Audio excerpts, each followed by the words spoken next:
Welcome to another tutorial. First of all, like and subscribe to my YouTube channel and press the bell icon for more updates. Then we are going to start a new video.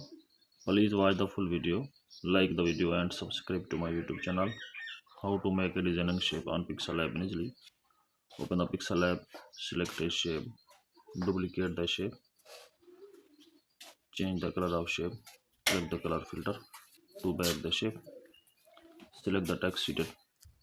Then select another shape, change the color of shape, rotate the shape,